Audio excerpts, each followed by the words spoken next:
Fala, Blaugranas! Matheus Norman aqui para mais um vídeo no canal do Blaugrana Brasileiro e nessa segunda-feira a gente lança um novo quadro, o Dia Depois. Toda vez na manhã seguinte a uma partida do Barcelona, a gente vai pegar tudo que está repercutindo na Catalunha, trazer para você aqui em vídeo no YouTube e evidentemente emitir a nossa própria opinião, concordando ou discordando com os pareceres que os jornalistas catalães estão fazendo sobre a partida do Barça. E também tentando pegar temas que não estão sendo comentados, mas que na nossa opinião deveriam. Você vai gostar. O Dia Depois, esse quadro com certeza vai cair nas graças de vocês, blaugranas. Mas antes da gente ir para o conteúdo propriamente dito, vamos fazer aquele velho lembrete importantíssimo para a gente continuar crescendo. Curte o vídeo, se inscreve no canal, hypa! Fazendo tudo isso, você contribui para eu continuar crescendo e levar um conteúdo cada vez melhor para blaugranas espalhados pelo mundo inteiro.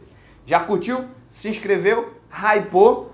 Então vamos lá. Você me deu o seu engajamento, eu vou te devolver entretenimento. E já está anotado aqui todas as principais notícias que apareceram hoje na manhã de Barcelona, na manhã na Catalunha, para a gente soltar, para a gente repercutir junto com você e ao mesmo tempo emitir opinião sobre esses pareceres.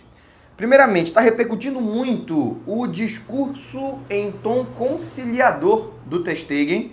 A gente sabe que na tradição do Joan Gamper, desse torneio amistoso que inaugura a temporada do Barça, normalmente o capitão, mesmo que seja reserva, mesmo que esteja lesionado, não interessa, quem for o capitão principal da equipe, faz um discurso para a torcida antes da partida, e o Ter Stegen fez, falou em tom conciliador de superar o passado e pensar no futuro, de esquecer essas rusgas que ele teve com a diretoria nos últimos meses e pensar no que é melhor para o clube, para a instituição e para o futuro do Barça nessa e nas próximas temporadas. Ele foi aplaudido quando soltou essa frase, ele foi muito aplaudido quando ele mostrou que não necessariamente está arrependido, mas está disposto a não repetir as situações que ele criou e que a diretoria também tem sua parcela de culpa, a gente já discutiu aqui, mas que o goleiro acabou sendo mais chamuscado. Quando ele assume o compromisso de não repetir, de pensar no futuro e de esquecer as rusgas do passado, ele é aplaudido e mais ainda repercutiu bastante e ele foi aplaudido também quando deu um abraço no Joan Garcia. Um abraço que não pareceu aquele abraço protocolar, você abraça todo mundo do elenco, eu sou o capitão, vem cá Yamal, vem cá Lewandowski, não. Ele deu um abraço especial no Joan Garcia, calma quinta série, não é esse tipo de abraço, mas um abraço mostrando que ele apoia o goleiro, que o Joan Garcia precisar, o Ter Stegen vai estar lá para orientar, como já fez com o Chesney na temporada passada. Não sei se foi um momento de desprendimento ou uma estratégia para continuar na briga. Isso daí o tempo vai dizer. A sensação que eu tenho é que o Ter Stegen aceitou. Bom, se eu continuar aqui brigando com a diretoria, eu queimo o meu legado e não consigo o que quero, que é jogar. Se eu aparecer em tom conciliador, eu abro portas para mim em outros clubes e saio daqui pela porta da frente, mantendo intacta a idolatria que a torcida tem por mim. A sensação que eu tenho é essa. Por isso ele abraça o Joan Garcia como um sucessor, como um substituto, como um cara que, mesmo quando o alemão esteja disponível, voltando de lesão, vai ser o titular do Barça nessa e nas próximas temporadas. Mas algumas pessoas estão levantando a possibilidade, e aí seria muita frieza, e eu não duvido que o ser humano como um todo é capaz disso. Não falo especificamente do Ter Stegen, o ser humano como um todo, ele pode ser capaz disso, mas não me parece o caso. No entanto, levantar a possibilidade do Ter Stegen estar ali fazendo uma espécie de teatro, tentando recuperar a confiança da torcida, tentando recuperar a confiança do elenco, tentando voltar para um páreo do qual, se ele continuasse batendo de frente com as figuras de poder dentro da instituição, ele não estaria mais, que é o páreo da disputa pela titularidade. Eu acredito que ele aceitou que o ciclo dele se encerrou. E por isso tenta fazer essa reta final de período com a camisa do Barcelona ser um período bastante gracioso, um período de classe, um período em que lhe permita sair como saíram Sérgio Roberto, Xavi, o Piquet, no momento em que se aposenta antecipadamente, mantendo intacta a idolatria, certo? Algumas pessoas levantam a possibilidade de ser estratégia, você aí nos comentários me diga o que você acha que motivou essa mudança de postura do goleiro alemão. Também está repercutindo muito, também se está falando muito do nível do Fermin e das suas declarações após a partida. Fermin jogou pra caramba, já estava jogando pra caramba na reta final da temporada passada. Inclusive na nossa live pós-jogo que a gente fez aqui no YouTube, tá aí, tá salva, é só você clicar na nossa sessão de lives, você pode assistir, caso não tenha assistido. Lá nessa live, um dos inscritos no canal soltou o comentário que eu achei válido de que o Fermin terminou a última temporada melhor que o Dani Olmo. Que o Dani Olmo viveu a maior parte da temporada em um nível mais alto, mas que o final da temporada passada teve mais atuações interessantes do Fermin que do Dani Olmo. E é verdade. E ele fez a pergunta, será que isso significa que agora, no começo dessa temporada, é o Fermin o titular?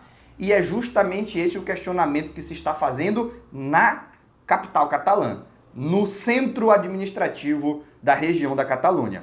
Lá em Barcelona só se fala sobre Dani Olmo com problemas físicos e com uma queda de nível na reta final da última temporada, comparando com o que ele fez no começo e no meio, abrindo espaço para um Fermin que pede passagem.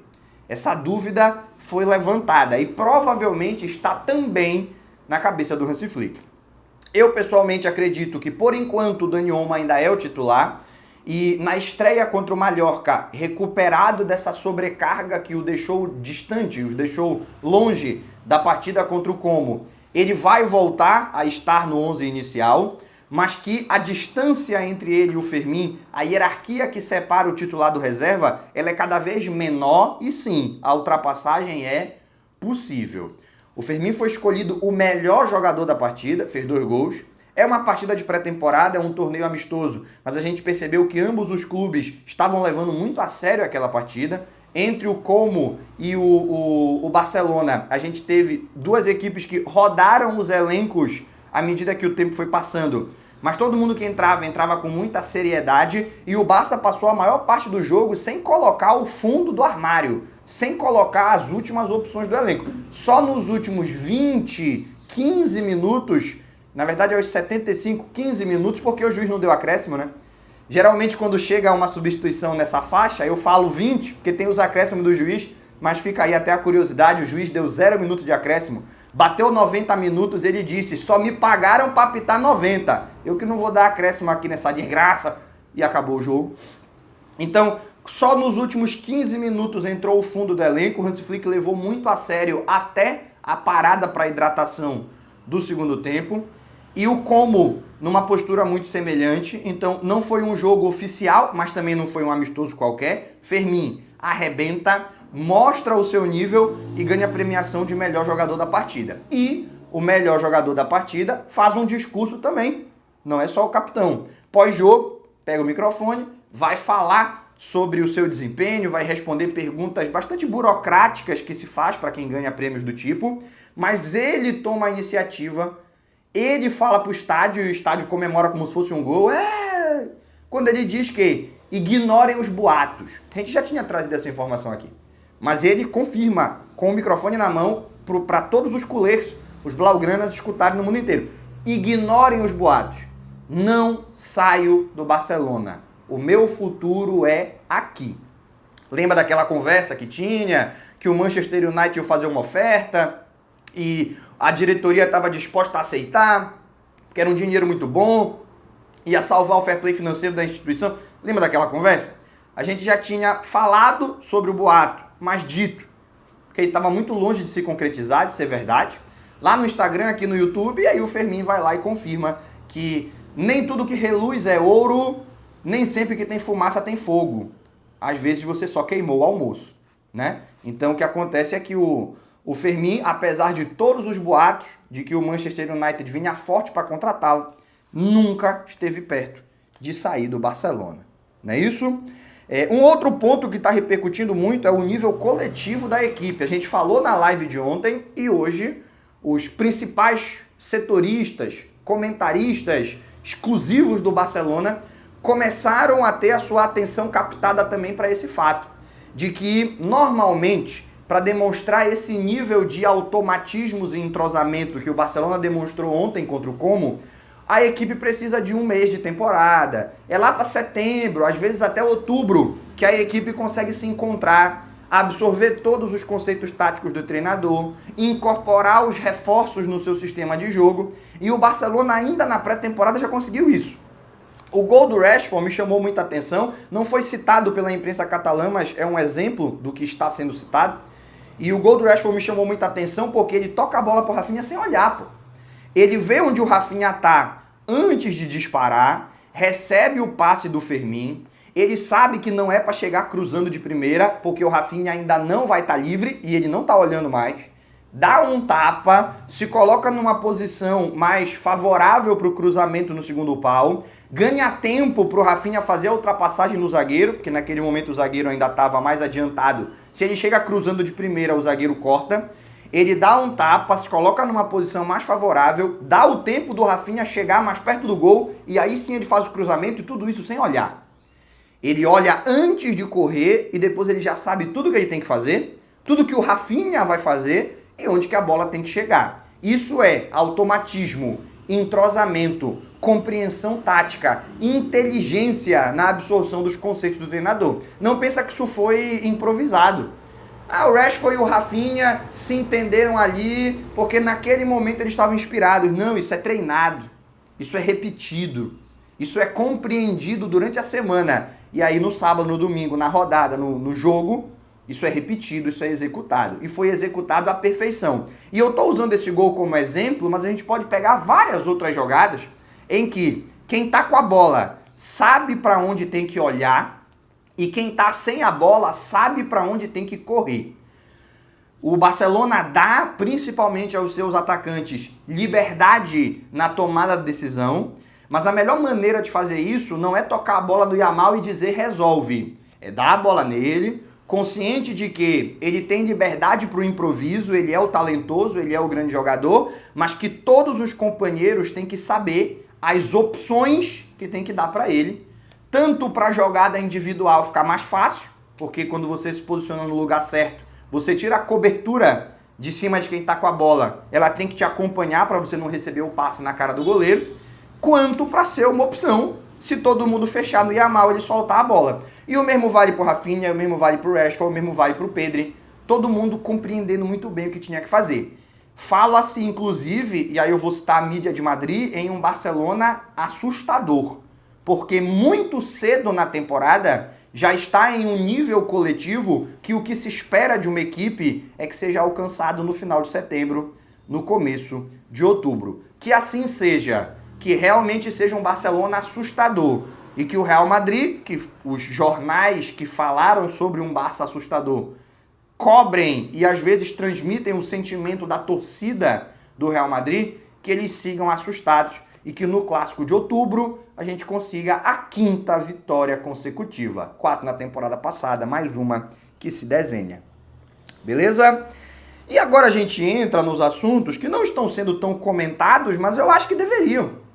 Porque a minha análise da partida me chamou a atenção essas discussões e a imprensa de Barcelona não está repercutindo tanto. Em alguns momentos pode ser porque passou batido e em outros é para não mexer num vespeiro depois de uma vitória. Para que eu vou falar disso? Mas você sabe, né? Eu sou um cara otimista, eu não acredito em realismo antes do fato concretizado. Ou é otimista ou é pessimista. Só existe realismo depois que o fato aconteceu. Antes da temporada começar, você dizer que o Barcelona vai ser campeão é otimismo. Você dizer que o Barcelona não vai ser campeão é pessimismo.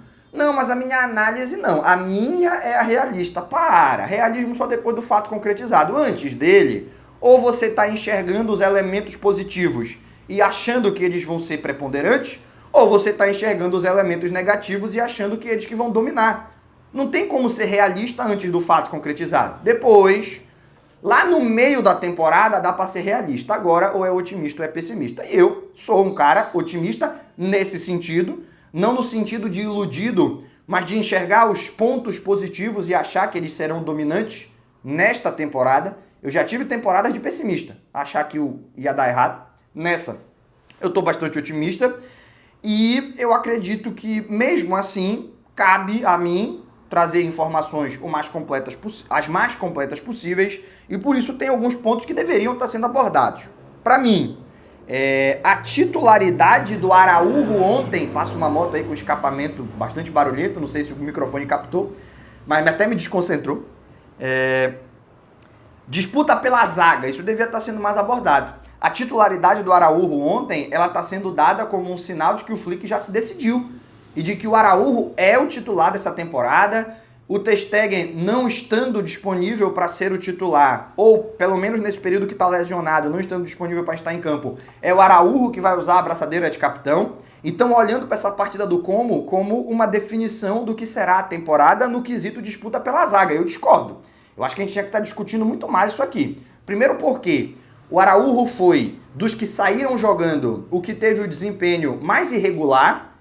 Ele alternou momentos em que ele corrigiu bolas nas costas do Eric Garcia, que não era erro do Eric, é porque o sistema é feito para isso. O Eric ia lá no campo ofensivo marcar e confiava-se que se a bola escapasse e saísse nas costas dele, o Araújo ia ter velocidade para ganhar as jogadas, e teve.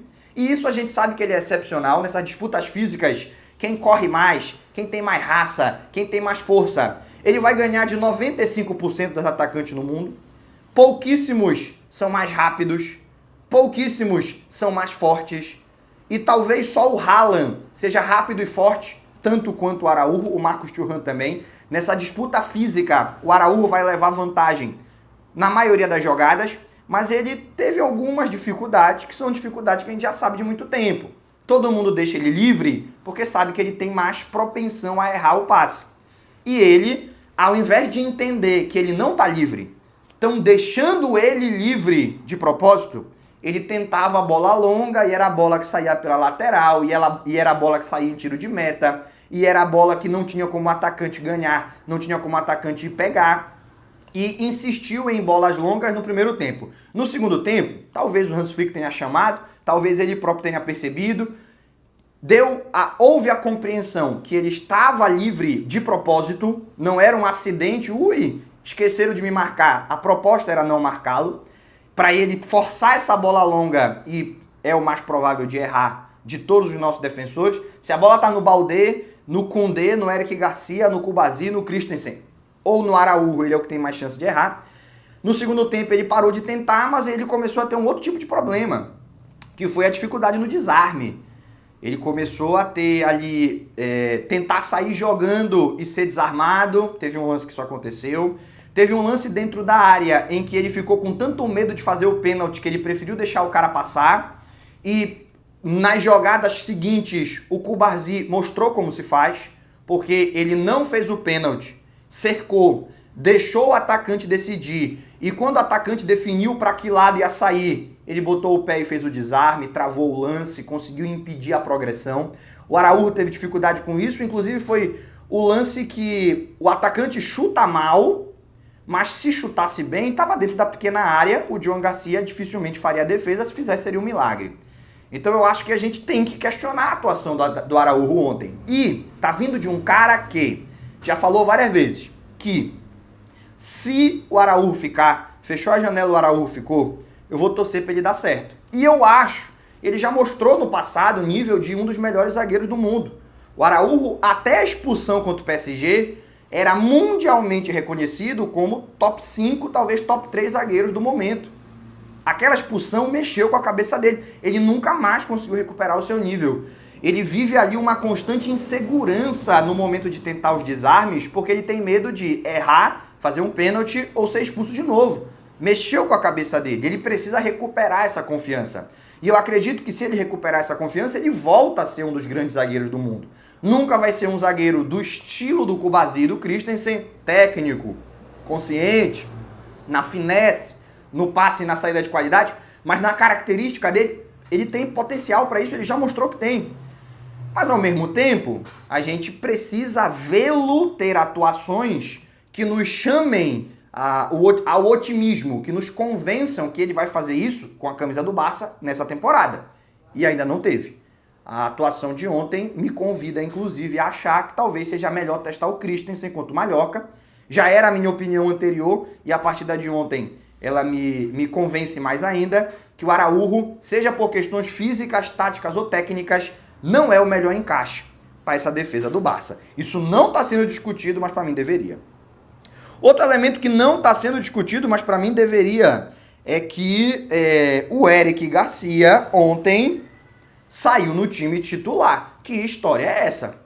Ah não, mas é pré-temporada, tá rodando. Ei, calma. Aquele time que vem pro jogo claramente é o que, até aquele momento pelo menos, o Hansi Flick considera que é o que ele tem de melhor.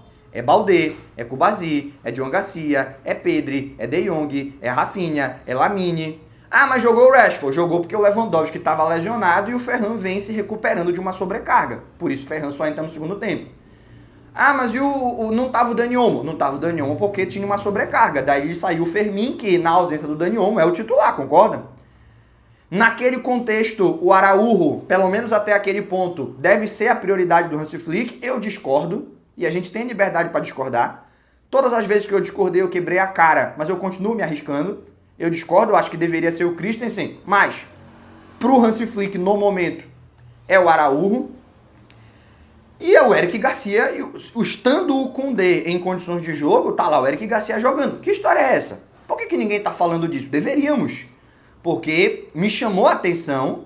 A princípio, quando eu li a escalação, mas isso daí é porque o time tá mexido, e depois eu fui refletindo, montando as peças do quebra-cabeça, e eu trago o questionamento, eu não afirmo, mas eu trago o questionamento. Será que o Koundé tá treinando mal? Porque no jogo ele entrou mal, né? No jogo ele errou muita coisa. Será que ele tá treinando mal?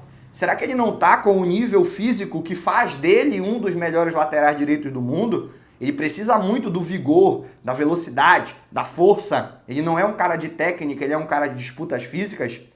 Será que ele não está agradando? E o Eric Garcia, que terminou a última temporada num nível excepcional e que na pré-temporada manteve esse nível, fez a ultrapassagem? Ganhou um espaço? Eu acho que isso tinha que estar sendo debatido, isso tinha que estar sendo conversado. Na imprensa catalã não está sendo. Você deixa a sua opinião aí nos comentários. Aquilo ali é um sinal de que talvez o Eric Garcia esteja num processo de assumir essa titularidade, ou simplesmente uma decisão do Hansi Flick para aquela partida, para tentar equilibrar um pouco mais as forças do time que iria jogar o primeiro e o time que iria jogar o segundo tempo. Opine. Eu fiquei com a pulga atrás da orelha e ainda não tenho uma opinião definitiva formada. Só vou ter na partida contra o Mallorca. Se ali aparecer o Eric Garcia, temos manchete. O Eric Garcia ganhou a vaga do Koundé. E a gente sabia que isso podia acontecer, e a gente já tinha comentado isso em vídeos na intertemporada, depois que termina uma temporada antes de começar a seguinte, já tinha comentado isso em vídeos, que eles têm características diferentes, e que não seria absurdo, para determinados tipos de jogo, o Eric Garcia ser o titular no lugar do Koundé. E que a partir disso, aproveitando as oportunidades, não seria absurdo que ele se consolidasse em definitivo na posição. O Koundé tem que se cuidar. Ele não pode deixar a peteca cair, deixar o nível baixar, porque se acontecer, o Eric tá lá para aproveitar a oportunidade. Será que isso tá acontecendo já tão cedo na temporada? Comente aí. E por fim, uma última notícia que eu acho que está sendo pouco comentada, mas deveria, é que a gente deve ir para essa primeira rodada com o Ferran Torres de titular, porque o Lewandowski é dúvida, mesmo que se recupere, dificilmente vai jogar 90 minutos, dificilmente vai sair no 11 inicial, não está treinando, no caso dele não é sobrecarga, é uma leve lesão. Sobrecarga é aquela dor que você tem que dormir 1 ou 2 dias para passar. Pô, me esforcei muito. Quem já não fez isso na academia, faz um treino um pouco mais pesado do que deveria e tem que ficar uns 2 ou 3 dias sem ir para academia. Isso acontece, principalmente com quem tá há muito tempo sem ir, volta esses esforços e já vem com tudo, já vem para cima e acaba tendo uma dor que não lhe permite treinar posteriormente. Isso é uma sobrecarga. Lesão é outra parada. Lesão requer fisioterapia, recuperação, descanso um pouco mais longo. O que o Lewandowski tem não é o que teve o Dani Olmo, o Ferran, o Eric Garcia e tantos outros jogadores nessa pré-temporada, porque acontece, você vem das férias para uma pré-temporada, as sobrecargas fazem parte, lesão não, Lewandowski tem lesão e é dúvida. E mesmo que volte, não volta para ser titular, não vai jogar 90 minutos, tem que ser muito bem cuidado. O nosso vovô é o titular da posição, mas precisa de cuidados especiais para poder chegar no momento decisivo fisicamente bem. Não é em agosto, nem em setembro, que o Barcelona vai ser campeão de tudo. A gente precisa dessa galera bem em abril e em maio. E o planejamento está sendo feito nessa direção. Então, eu acho que ele não vai ser titular, mesmo que esteja recuperado, e o Rashford ainda não está inscrito. E a fala do Laporta ontem me coloca numa situação, me coloca uma pulga atrás da orelha de se ainda há confiança que ele será nessa semana. Porque até então era o que se falava. Ainda nessa semana, todo mundo vai estar inscrito na partida contra o Mallorca, todo mundo vai ter condições de jogar. Será? O que, fora o Joan Garcia, que veio comprado do Espanhol, o que terá mais impacto no fair play financeiro dentre os que ainda precisam ser inscritos é o Rashford. Com essa assinatura do Ter Stegen para autorização lá para ele ter os seus dados médicos compartilhados com La Liga, a saída do Inigo, a venda do Pau Vitor, a venda do Pablo Torre, o empréstimo do Ansu Fati, a rescisão com o Lenglet. Caramba, abriu um fair play financeiro bonito. Abriu um fair play financeiro que vai permitir muitas dessas inscrições. Mas quando perguntaram para o Laporta sobre o Rashford, ele falou que estão trabalhando e que se não for nessa semana é na próxima. Peraí, mas se for na próxima ele não pode jogar contra o Mallorca. Aí quem tem que ser o titular é o Ferran, e o Ferran que venha bem, porque vai ter que jogar 90 minutos, não vai poder ser substituído. Não vai ter ninguém se o Lewandowski não tiver condições de jogo e se o Rashford não tiver inscrito para jogar no lugar dele. Para uma rodada, não vai ser um grande problema, mas era algo que deveria estar sendo mais comentado e não está. Beleza? Por enquanto, tudo que está sendo muito comentado e o que deveria estar sendo, mas não tá, a gente já compartilhou com você. Então eu me encaminho para encerrar esse vídeo. Mas antes, você gostou? Ficou até o final? Curte, se inscreve no canal, hypa esse vídeo para ele ganhar mais repercussão. Fazendo tudo isso, você está contribuindo para eu continuar crescendo e levar um conteúdo cada vez melhor para blaugranas espalhados pelo mundo inteiro. E lembre-se, você pode concordar e discordar de qualquer opinião que ouviu por aqui. Eu não quero encerrar o debate, eu só quero fazer parte dele. Pode deixar sua opinião aí nos comentários. Por hoje, a gente se despede. Aquele abraço e até o próximo vídeo.